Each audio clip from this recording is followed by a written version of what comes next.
Hello students, যারা 2025-এ মাধ্যমিক পরীক্ষা দেবে তাদের জন্য 2024-25 যে এবিটিএর টেস্ট পেপার, সেই টেস্ট পেপারের ইংলিশের অনেক পেজ তোমাদের এখানে করে দিচ্ছি। তো সমস্ত পেজের গ্রামারের ভিডিও আমি অলরেডি দিয়ে রেখেছি, তোমরা তার লিঙ্ক ডেসক্রিপশন বক্সে পেয়ে যাবে, তোমরা সেই ভিডিওগুলো দেখতে থাকো। আর এই 374 নম্বর পেজের আমি গ্রামার আর রাইটিংটা নিয়ে আলোচনা করব। অলরেডি বেশ কিছু পেজের সিন আনসিন রাইটিং নিয়ে আলোচনা হয়ে গেছে, সমস্ত পেজের গ্রামারও দিয়ে দিচ্ছি।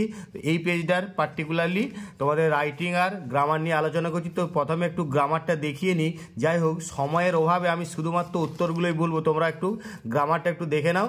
আর এখানে তোমরা ভিডিওটা পজ করে এই প্রশ্নগুলো দেখে নিতে পারো। তাছাড়া তোমাদের কাছে টেস্ট পেপার রয়েছে, সেই টেস্ট পেপার থেকেও তোমরা প্রশ্নগুলো দেখবে। আমি শুধু একটু উত্তরগুলো বলে দিচ্ছি, কারণ যাতে করে ভিডিওটা না বড় হয়, আমি সেই জন্য শুধুমাত্র উত্তরগুলো বললাম। তো 4-এর দাগে প্রথমে হবে ওয়ার সুইমিং, তারপরে স্টার্টেড, তারপরে হচ্ছে ব্লোয়িং, তারপরে 5-এর এর দাগে ইন, তারপরে করবে টু, তারপরে করবে দি। এবারে বিয়ের 1-এর দাগে দেখো, বিয়ের 1-এর দাগে এইখানে কি বলেছে একটু দেখে নিতে পারো, যে the headmaster gave away the prices. যে হেডমাস্টারের এইচটা সবসময় ক্যাপিটাল লেটারে করবে। তো এইটা ভয়েস চেঞ্জ করলে তোমরা এরকম করতে পারো, the prizes were given away by the headmaster. The prizes were given away by the headmaster. তারপর 2 নম্বরে বলেছে দেখো, the teacher said to the student listen carefully what I say. এটাকে যদি ইনডাইরেক্ট স্পিচ করতে হয় তাহলে এইভাবে করো, the teacher urged the student to. এখানে প্রথমেই খেয়াল করবে যে তোমাদের রিপোর্টিং ভার্বের পাশে কি অবজেক্টটা রয়েছে, সেই অনুযায়ী তোমাদের ওই সাবজেক্ট অবজেক্টগুলো রিপোর্টের স্পিচে চেঞ্জ হবে। তো যাই হোক, এখানে এরকম করবে, the teacher urged the student to listen carefully what he said. To listen carefully what he shed.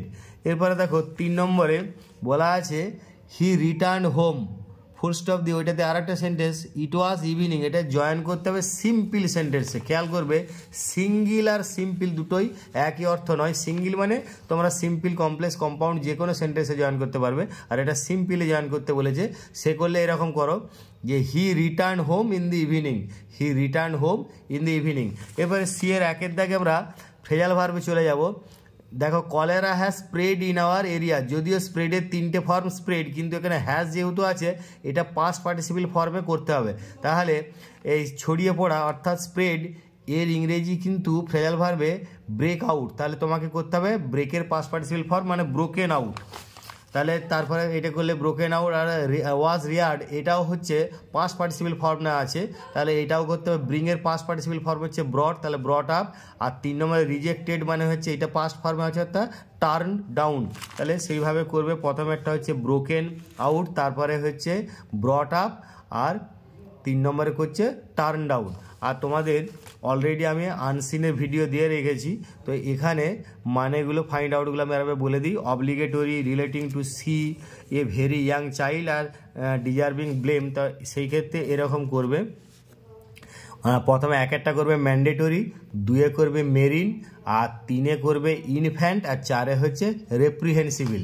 এরপর আমরা চলে যাব যেটা তোমাদের খুবই ইম্পর্টেন্ট জিনিস। আমি অধিকাংশ পেজেরই রাইটিংগুলো করে দিয়েছি, তবে যে রাইটিংগুলো তোমাদের জন্য মোস্ট ইম্পর্টেন্ট, 2025-এর জন্য মোস্ট ইম্পর্টেন্ট রাইটিং, বিশেষ করে আমি বলছি স্টোরি রাইটিং, তারপরে তোমাদের ফ্লো চার্ট, আর তার সঙ্গে এডিটরকে লেটার, এইগুলো তোমাদের ভীষণ ইম্পর্ট্যান্ট। তো তার মধ্যে যে পেজগুলোতে এই রাইটিংগুলো অধিকাংশ পেজেরই আছে, এবং সেই জন্য আমি অধিকাংশ পেজেরই রাইটিং করে দিচ্ছি। তোমরা চ্যানেলটা সাবস্ক্রাইব করে পাশে থাকো এবং নোটিফিকেশানটা অল করে রাখো, যাতে করে সমস্ত এই রাইটিং, গ্রামার, এইসব ভিডিও পেতে পারো, সিন আনসিন। আর তাছাড়া অন্য টেস্ট পেপার থেকেও আমি তোমাদের কিছু ভিডিও করে দেবো। পরে যে পর্ষদের টেস্ট পেপার আসছে সেখানেও ভিডিও কিছু করে দেবো, যাতে করে তোমরা তাড়াতাড়ি সেগুলো দেখে নিজেদেরকে প্রস্তুত করতে পারো। তো প্রথমে দেখো 7-এর দাগে কি বলা আছে। এখানে একটা স্টোরি করতে বলা আছে। এটা খুব পরিচিত স্টোরি, মানে কমন স্টোরি, তোমরা সবাই জানো। A bee falls into stream, a dove drops a twig, bee save.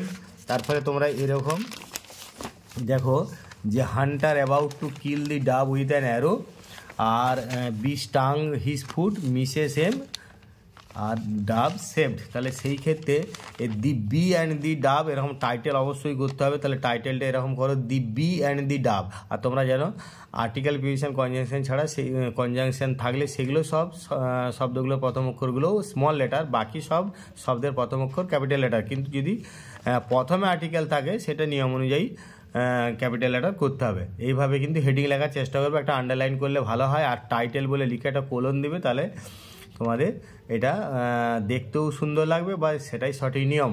এরপরে দেখো এরকম করে একটা গল্পটা সাজাও যে on a hot day a bee was drinking water from a stream, STREAM, suddenly it fell into the stream, unfortunately, এখানে unfortunately পরে একটা কোমা দিতে পারো, দুর্ভাগ্যবশত, it was being carried away by the tide, এখানে টাইডও বলতে পারো বা বাই দি কারেন্ট এটাও বলা যায়, মানে কারেন্ট মানে হচ্ছে জলের স্রোত আর কি। জাস্ট দেন, ঠিক তখনই, a dove was sitting on the branch of a tree near by, it felt pity for the miserable plight of the bee, plight মানে হচ্ছে অবস্থা, শোচনীয় অবস্থা। It broke off a twig and dropped it into the stream close to the bee. The bee got up on it and was carried to the bank. It was saved.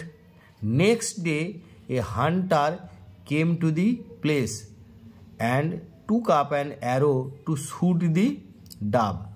The bee saw this. It quickly flew up to the hunter and stung his foot.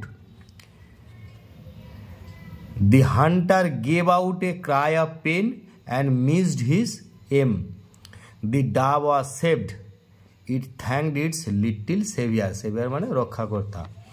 Moral একটা তোমাদের বলা থাকে না, তারপরে যেগুলো তোমাদের Fabelle বা নীতিমূলক গল্প সেখানে মোরালটা দিতে পারলে স্পেশাল ক্রেডিট পাবে বা সেখানে খুব ভালো নম্বর পাবে, সেই জন্যই মোরাল দেওয়ার চেষ্টা করবে। যেমন a good did has its good return, ভালো কাজের ভালো প্রতিদান হয়। এরপর আমরা পরের 8 নম্বর রাইটিংটা যাব। এখানে একটা প্যারাগ্রাফ লিখতে বলছে, দি most memorable day in your life, তোমাদের হেডিংটা দেওয়াই আছে, তাহলে সেই রকম মতো করে তোমরা একটা প্যারাগ্রাফ এইভাবে যে পয়েন্টগুলো আছে সেই পয়েন্টগুলোর উপর ভিত্তি করে একটা লিখবে। দেখো, দি most memorable day in my life, your life বলেছে অবশ্যই তোমাকে মাই লাইফ বলতে হবে। এবার দেখো কিভাবে তোমাদেরকে একটু ইন্ট্রোডাকশানটা দেওয়া হয়েছে এখানে, যে a day becomes the most memorable in one's life when the saddest or happiest incident occurs on that particular day and leaves a lasting impression on his or her life. এরকম একটা ইন্ট্রোডাক্টরি সেন্টেন্স দেওয়া দরকার। I have also such a day which is the most memorable in my short life. It was some 3 years back. I was going to school with my only sister. We were laughing and enjoying our walking. My sister was sometimes walking fast and sometimes slow to make the journey more enjoyable. All on a sudden, a taxi which was running at a very high speed came very close to my sister and ran over her. She was lying in a pool of blood. I gave out a, এখানটা একটা ভালো হবে যদি এরকম একটা loud শব্দ লিখে দাও, I gave out a loud scream, অর্থাৎ জোরে চেঁচিয়ে উঠলাম বা উচ্চস্বরে চেঁচিয়ে উঠলাম। I gave out a loud scream and cried for help. Some of the passers by, অর্থাৎ কিছু পথচারীদের কিছু কেম রানিং, ছুটে সেখানে এলো। They arranged for an ambulance and rush to a nearby hospital. On her deathbed, my sister uttered her last word bye and succumbed to her injuries. Succumbed to her injuries মানে মারা গেল আর কি। I cried bitterly and lamented, hitting my forehead on the wall. অর্থাৎ দেওয়ালে কপাল ঠুকতে ঠুকতে বিলাপ করতে লাগলাম। This day always haunts me and makes me emotional. যাই হোক, এইভাবে তোমরা তোমাদের মতন করে একটা গল্প সাজিয়ে বা তোমাদের সত্যি করেই রিয়েল লাইফে যদি কারো এরকমভাবে কোনো ইনসিডেন্ট থেকে থাকে, সেটা তোমার জীবনে যদি মেমোরেবল হয় তুমি সেইভাবে লিখতে পারো। এবারে পরে দেখো ফ্লো চার্ট ভীষণ ইম্পর্টেন্ট, কিন্তু আমি সেই জন্যই তোমাদের রাইটিংয়ের সেই পেজগুলোকে আমি আগে গুরুত্ব দিচ্ছি, যে পেজের সমস্ত রাইটিং তোমাদের 2025-এর জন্য ভীষণ ইম্পর্টেন্ট আছে। তো এই পেজের রাইটিংগুলো সবগুলোই তোমাদের মোস্ট ইম্পর্টেন্ট বলেই আমার মনে হয়েছে। তো যাই হোক, এখানে কিভাবে স্যালাড তৈরি হয় সেটা নিয়ে একটা প্যারাগ্রাফ লিখতে হবে। যে পয়েন্টগুলো যেভাবে দেওয়া আছে সেই পয়েন্টগুলো তোমাকে অবশ্যই কভার করতে হবে, তার সঙ্গে তোমাকে এক্সট্রা পয়েন্ট কিছু লাগাতেই হবে, নাহলে তোমরা রাইটিংটা রেডি করতে পারবে না। যাই হোক, এখানে দেখো কিভাবে করেছি আমি। প্রথমে একটা হেডিং অবশ্যই দিতে হবে, মেকিং অফ স্যালাড, এটা আন্ডারলাইন করে দাও, দেখতে ভালো লাগবে। এবারে কীরকমভাবে লিখবে না, স্যালাড ডিশে তোমরা জানো যে যখন আমরা একটা কোনো ফ্লো চার্ট লিখি তার একটা ইন্ট্রোডাক্টরি সেন্টেন্স দেওয়া দরকার। সেই সেন্টেন্সটা মানে সেই জিনিসটার কি বাস্তব আমাদের রিয়েল লাইফে কি গুরুত্ব আছে বা সেই জিনিসটা অ্যাকচুয়ালি কী সেইটা সম্পর্কে। তো এখানে আমি লিখেছি, salad is a part of our daily dish, it ads to our test for food, it is made in the following way. First, vegetables like cucumber, onion, lemon, green chili, mint leaves, এখানে আরও দু একটা কেউ অনেকে যোগ করে, যেমন carrot ইত্যাদি ইত্যাদি, etc R bought, BOUGHT, bought from a nearby market. Then these are cleaned well. Next, এগুলো সব কমা দেবে লিঙ্কারগুলো পরে। Required quantity of such vegetables are taken in a pot.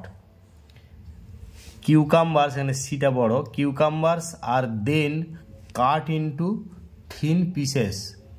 Onions are peeled and sliced. Tomatoes are also sliced. After that, mint leaves and green chilies are chopped into small pieces.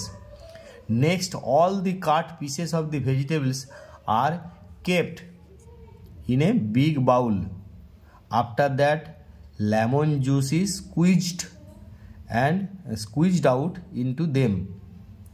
Thereafter, salt and salad oil are sprinkled on them.